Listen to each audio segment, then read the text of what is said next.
दोस्तों नमस्कार। L N academy के इस चैनल पर आप सबों का स्वागत है। इस नए वीडियो में आप सबों का स्वागत है। इसके पहले हम लोगों ने इस चैनल पर 5 वीडियो अपलोड किए हैं और वो सभी के सभी वीडियो में हम लोगों ने प्रागैतिहासिक काल का क्रमिक अध्ययन प्रस्तुत किया था। अब हम लोग आज से बात करना शुरू करेंगे। आज से हमारा अध्ययन प्रारंभ होगा आद्य ऐतिहासिक काल, मतलब ऐतिहासिक काल की शुरुआत, मतलब लेखन कला की शुरुआत। तो पहले से भी हम लोग जान रहे हैं, परिभाषा भी हम लोगों ने आद्य ऐतिहासिक काल का लिया था, प्रोटो हिस्ट्री का लिया था, कि ऐसा काल जिसके बारे में लिखित विवरण तो है लेकिन वो अभी तक पढ़ा नहीं जा सका है, समझा नहीं जा सका है। और वैसे ही काल को हम लोगों ने परिभाषा में अपना आद्य ऐतिहासिक काल कहा था।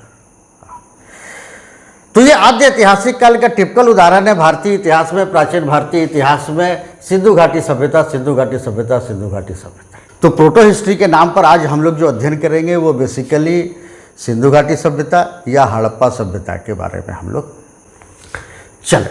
सबसे पहले हम लोग लेते हैं सिंधु घाटी सभ्यता का परिचय।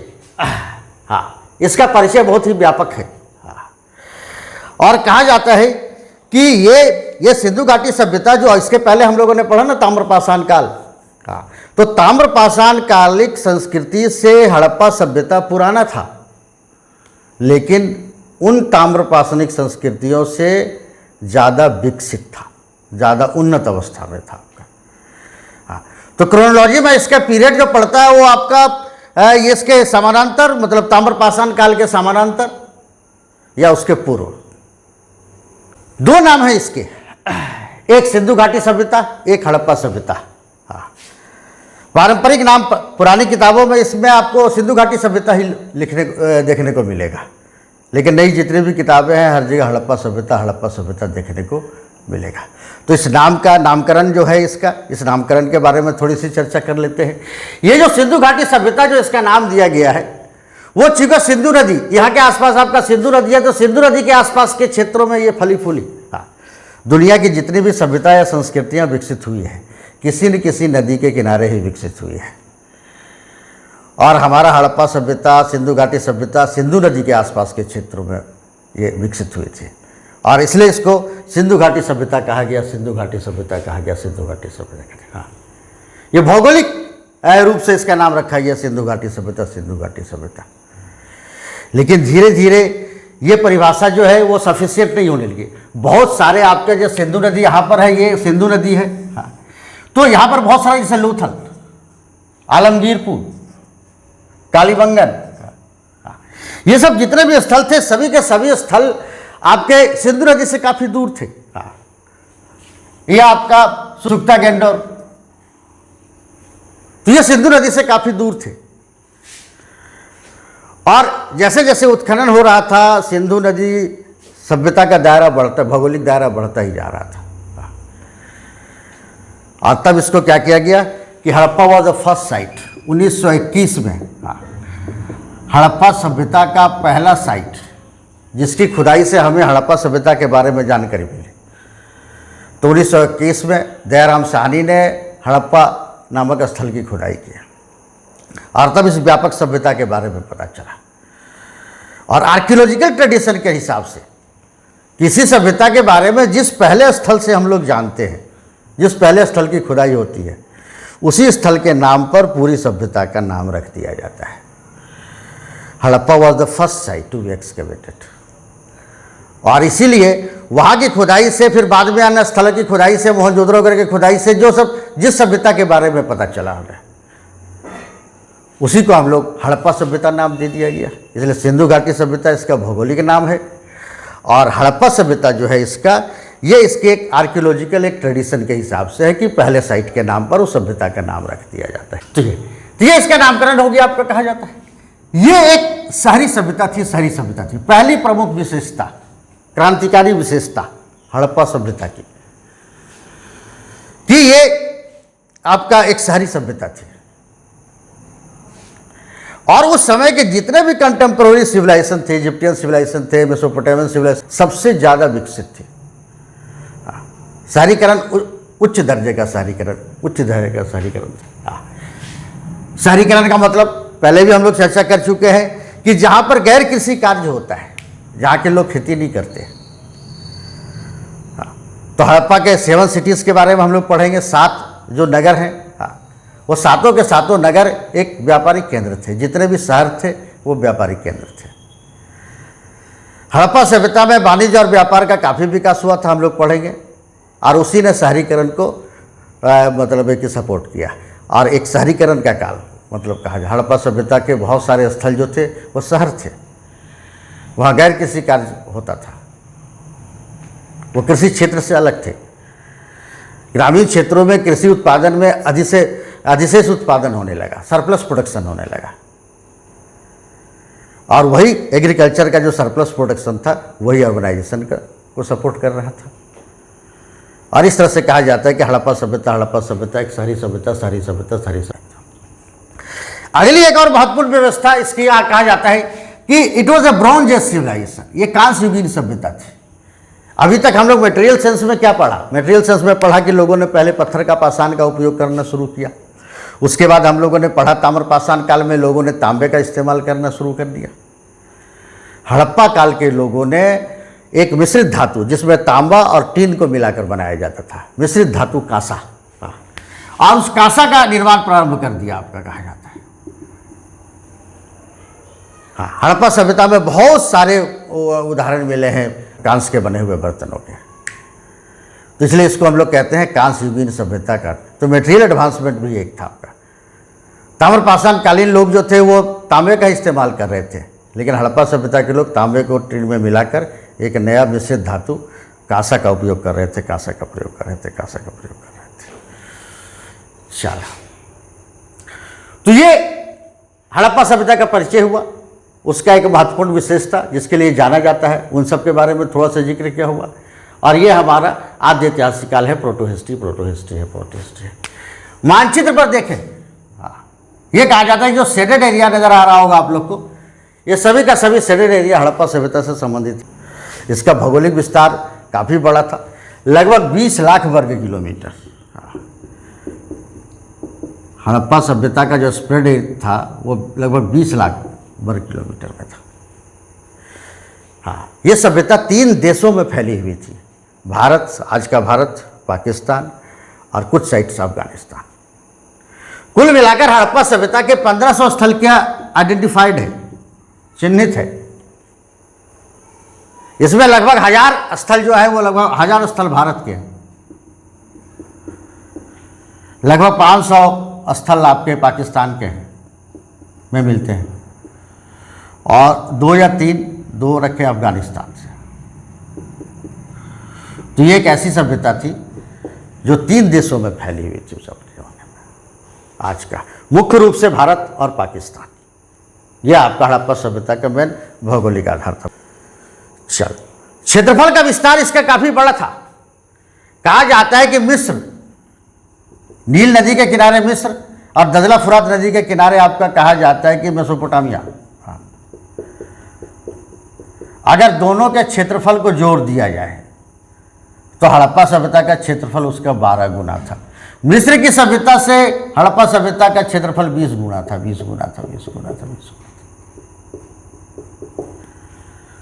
तो भौगोलिक विस्तार हड़प्पा सभ्यता का काफ़ी बड़ा था। शेडेड पोर्शन के रूप में देख रहे हैं आपका कहा जाता है। हाँ, इस हड़प्पा सभ्यता का विस्तार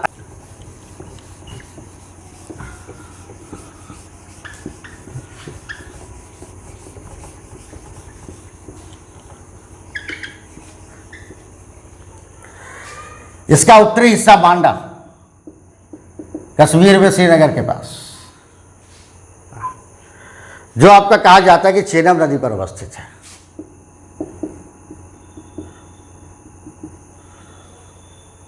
चले, दक्षिण में इसके सीमा रेखा जैसे दैमाबाद जो गोदावरी नदी के तट पर अवस्थित थी।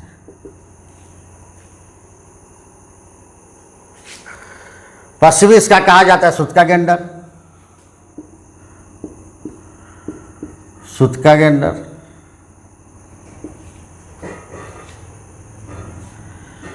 और ये था आपका डास्क नदी पर।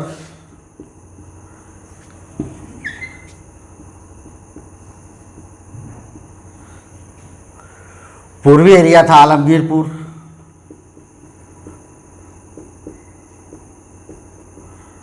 और ये हिंडन नदी पर था।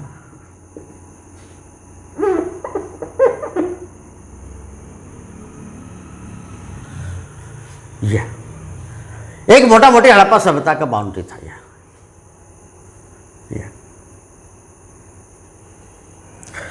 ये लंबाई इसकी 1600 किलोमीटर थी और ये 1400 किलोमीटर थी।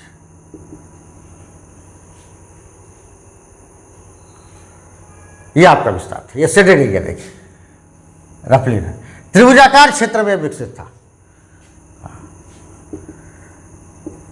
ये मोटा मोटी आपका त्रिभुजाकार क्षेत्र में आपका विकसित था। ट्रायंगुलर एरिया में इसका स्प्रेड हुआ था।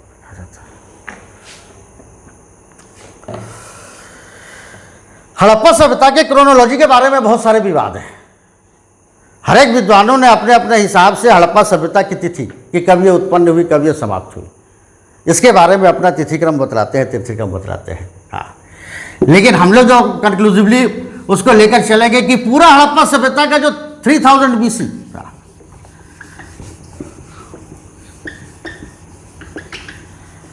3000 BC का जो क्षेत्र का जो पीरियड था,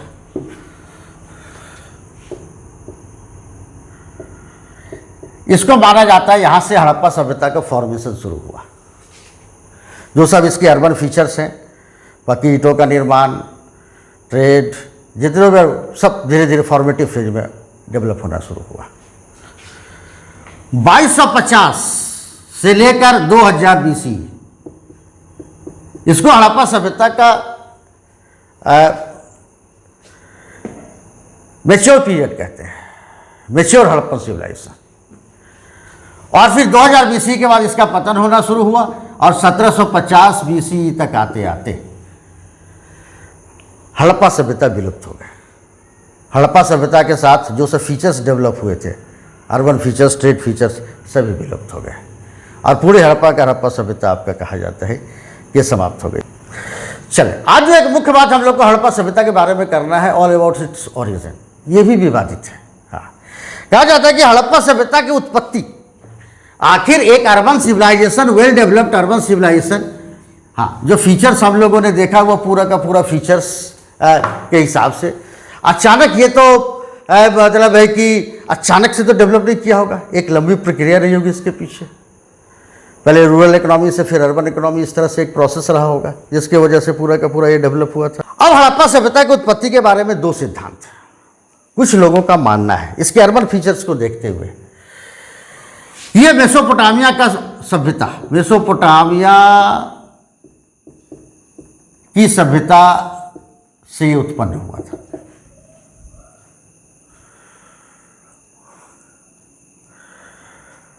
उसकी एक कॉलोनी थी। कुछ लोग कहते हैं कि उसी का हड़प्पा सभ्यता जो था एक कॉलोनी था, उन्हीं लोगों के द्वारा बसाया गया। लेकिन जो हमारे पुरातात्विक उत्खनन है वो इस बात को बिल्कुल सपोर्ट नहीं करते। हड़प्पा सभ्यता में आपका जो पक्की ईंटों का इस्तेमाल होता था, वहाँ मेसोपोटामिया की सभ्यता में कच्ची ईंटों का इस्तेमाल होता था। यहाँ प्रॉपर टाउन प्लानिंग था, हड़प्पन सिविलाइजेशन में प्रॉपर टाउन प्लानिंग था, ड्रेनेज सिस्टम था। ये सब चीज़ें हमें मेसोपोटामिया की सभ्यता में देखने को नहीं मिलती है। वहाँ के जो सिक्के थे वो सिलिंड्रिकल थे, जबकि हड़प्पा सभ्यता के जो सिक्के थे वो चपटे थे, वर्गाकार, आयताकार, ये सब शेप में थे। तो वहाँ टेम्पल था, वहाँ एक मंदिर का प्रमाण मिला है, लेकिन हड़प्पा सभ्यता में किसी मंदिर के, किसी भवन के मंदिर होने का प्रमाण नहीं मिला है। तो इसीलिए जो आर्कियोलॉजिकल एविडेंसेस हैं वो साफ इंडिकेट करते हैं कि मेसोपोटामिया सभ्यता की वजह से हड़प्पा सभ्यता की उत्पत्ति हुई। हाँ, ये सही नहीं है। हाँ, दोनों के बीच एक ब्रिस्क ट्रेड रिलेशन, एक इकोनॉमिक रिलेशन, व्यापार, आयात निर्यात का एक संबंध कायम था। लेकिन हड़प्पा सभ्यता के उत्पत्ति में मेसोपोटामिया के लोगों का हाथ था, मेसोपोटामियन सभ्यता का हाथ था, ये कहना उचित नहीं प्रतीत होता है। हड़प्पा सभ्यता के दूसरे उत्पत्ति के दूसरे सिद्धांत, इसको कहते हैं विदेशी सिद्धांत। मेसोपोटामिया की सभ्यता वाला जो सिद्धांत है इसको हम लोग विदेशी सिद्धांत, विदेशी, foreign origin. Harappan civilisation people were of foreign origin,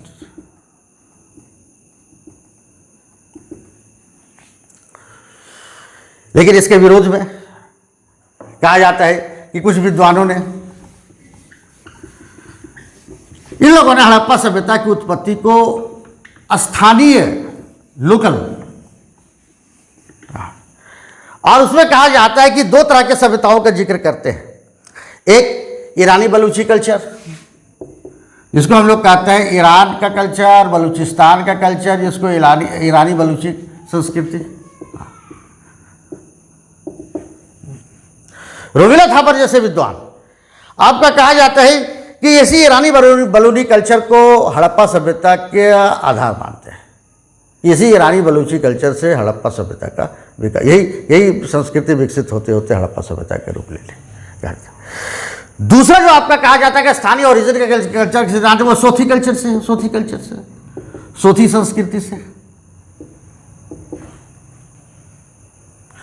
और इतिहासकार जैसे कि अमलानंद घोष, डीपी अग्रवाल जैसे इतिहासकार, वो लोग मानते हैं कि हड़प्पा सभ्यता का जो विकास हुआ है वो सोथी कल्चर से हुआ है, क्योंकि दोनों के पॉटरी में, दोनों के मिट्टी के बर्तनों में बहुत ज़्यादा समानता है, और इसी आधार पर आपका कहा जाता है।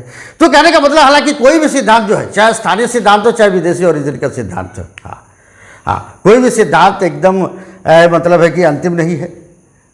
हाँ, लेकिन विवाद है। लेकिन मोटा मोटी जो बातें हैं कि जो स्थानीय ताम्रपाषाण कालीन संस्कृति विकसित होकर हड़प्पा सभ्यता में कन्वर्ट हुई, हाँ, इस सत्य से भी इनकार नहीं किया सकता। हाँ, स्टिमुलस ऑफ अर्बनाइजेशन, शहरीकरण का जो स्टिमुलस है, वो जो शहरीकरण का जो स्टिमुलस है, वो भले आया हो मेसोपोटामिया से आया हो, कहीं और से आया हो,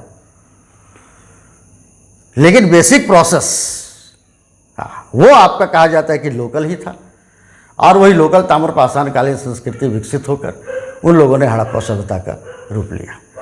जब तक वो अर्बन फीचर्स बनी रही, जब तक इकोनॉमिक कंडीशंस फेवर करता रहा, तब तक वो हड़प्पा सभ्यता बनी रही। जब आपका व्यापार वगैरह समाप्त हो गया, इकोनॉमिक कंडीशंस फेवर नहीं किया, अर्बनाइजेशन खत्म हो गया, और धीरे धीरे हड़प्पा सभ्यता का पूरा आपका कहा जाता है कि पतन हुआ। उत्पत्ति की तरह हड़प्पा सभ्यता का जो पतन है वो भी विवादास्पद है, तो उसके बारे में हम लोग बात करेंगे आपके बारे में। एक चीज़ चलते चलते हम लोग बात कर लें कि यहाँ पर पहले सारे आप लोगों ने ध्यान दिया होगा कि जब तक हम लोग ताम्रपाषाण कालीन संस्कृति कर रहे थे, या अभी हमने ईरानी बलूची संस्कृति और सोथी संस्कृति के बारे में बात करते, इसको हमने संस्कृति कहा। पहली बार हड़प्पा को सभ्यता कहा गया है। तो थोड़ा सा यहाँ पर फर्क हम लोग समझ लें, हाँ, कि संस्कृति और सभ्यता में बस कुछ नहीं है। सभ्यता जो होती है वो संस्कृति का विकसित रूप होती है। हाँ, कोई भी संस्कृति जो अपने उच्चतम स्तर को प्राप्त करती है तो वो सभ्यता कहलाती है। और जहाँ लेखन कला मौजूद, सभ्यता कहलाने के लिए लेखन कला का मौजूद होना जरूरी है। हड़प्पा सभ्यता जो थी वो सभ्यता, ये पहली सभ्यता थी हमारी। संस्कृति ने विकसित, उस क्षेत्र में ताम्रपाषाण कालीन संस्कृति ने विकसित होकर शहरी हड़प्पा सभ्यता का रूप लिया था। जब तक यह शहरीकरण चलता रहा, हड़प्पा सभ्यता चलती रही, और जैसे ही ये समाप्त हुआ, धीरे धीरे हड़प्पा सभ्यता का भी पतन होता चला गया। वीडियो को अंत तक देखने के लिए धन्यवाद। अगर ये वीडियो आपको अच्छा लगा, उपयोगी लगा, तो इसको प्लीज़ लाइक कीजिए, शेयर कीजिए और इस चैनल को सब्सक्राइब करें।